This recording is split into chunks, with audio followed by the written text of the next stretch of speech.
Good morning. It is Saturday, July 14th, 2018. This is First Cup with Jeremy, and this is my first cup of coffee.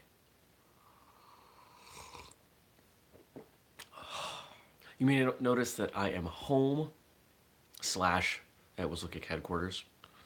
When I talk about that, there is an actual spot. Like there's an office and there's a warehouse. The internet's not great there, though we might fix that. I'm already sidetracked. Yeah, this is my first cup of coffee. Man. Don't forget, you can get that mug at whistlekick.com. So what's going on? Something that I didn't talk about earlier, I think at all on the show, is that we're transitioning warehouses right now from our facility in Arizona to an upgraded, expanded, bigger facility in Texas, which will improve our capabilities and save us money and reduce the time in transit because our primary line of equipment is made in Mexico. That's not a secret. We don't hide these things. So I'm excited for that to be done because right now we're not shipping any gear. It's killing me. But it's okay. You can still go to Amazon and buy stuff there because there's plenty of inventory at Amazon, like tons. But that's not what I'm going to talk about. I'm going to talk about today. What am I looking forward to today? I am headed down to Master Hughes and Alexander School in Londonderry, Vermont for Team Whistlekick training. Team Whistlekick. There's a Team Whistlekick? Yes, there is. Oh, wait. I've never done this. I can do this. I can do this. Yeah, so we have people on a team. We have a competitive team. It's called Team Whistlekick. Because as you know from following anything that we do at Whistlekick, I name things very simply. Team Whistlekick. It's our team. We have folks coming from Maine, from New Hampshire, from Vermont.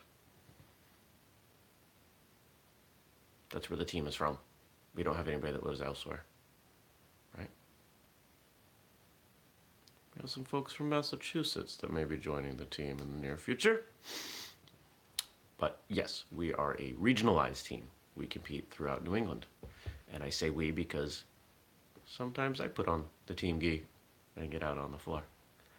And by sometimes I mean I did it once. And I did it once because one of the other team members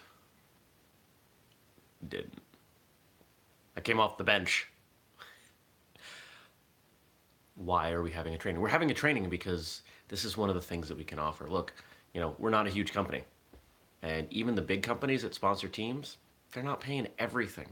They're not paying all the expenses. They're not paying all the airfare and everything. They're helping out. And that's what we're doing. We're helping out. But we're also looking at other ways that we can help out.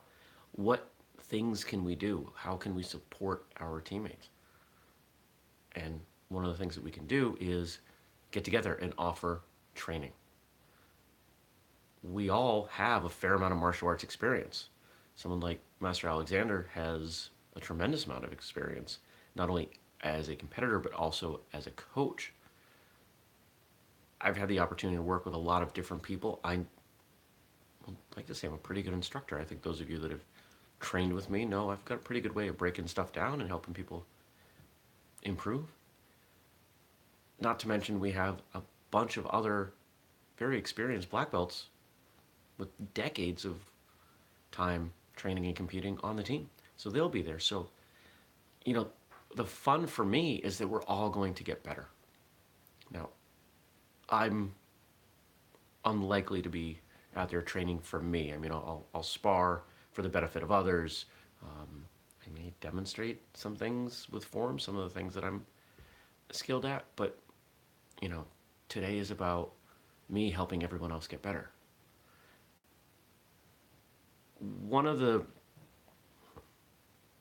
challenges that can come up for people when they look at an event like this where, or a seminar or whatever, where you're getting to work with these people for a short period of time. It can be difficult to learn in that environment. It can be difficult to teach in that environment. And I think it comes back down to Staying simple. I did a podcast episode about this after attending a seminar weekend where half of the people presenting sucked. They absolutely sucked at presenting because they were trying to cram too much information in a short period of time. You know, you've got a 45 or 60-minute session and they're trying to give you hours of curriculum, or maybe it wouldn't be hours at their school, but you don't have the fundamentals that they teach in their school, or you don't have, you know, the baseline. You're working from your own baseline. So you've got to be respectful of that. And for me, I try to work with, you know, so like today, as I work with people, I'm going to be identifying what is the one thing that they can work on, that they can see improvement overall. So for example, if we're talking forms, you know, it could be someone that struggles with hip movement. They struggle to rotate properly. Or in sparring, it could be somebody who keeps their feet far too wide, so they're not mobile. These are simple concepts that it often takes a fresh pair of eyes to identify, but yet it's a concept that is easy for someone to understand and to work on their own. So then the goal today would be, show me that you understand this. Let's make sure that you can implement this change while you're thinking consciously about it. And then it's on you to go back and put in the time, put in the repetitions to make sure that the conscious becomes unconscious. Oh, iced coffee, so good. So, yeah.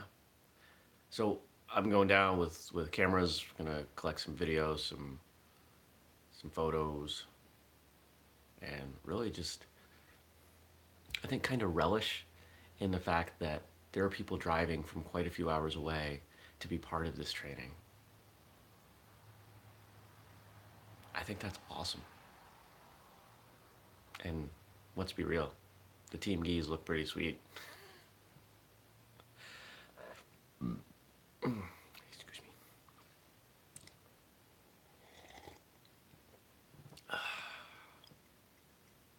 All the people on the team are not black belts. All the people on the team are not world champions. Some of them are children. Some of them are color belt ranks. Some of them may not have ever even won. But they're all good people, and their families are good people. And this is what's most important to me. See, when I look at a team, is it raining? It's gonna rain. I'm waiting for it.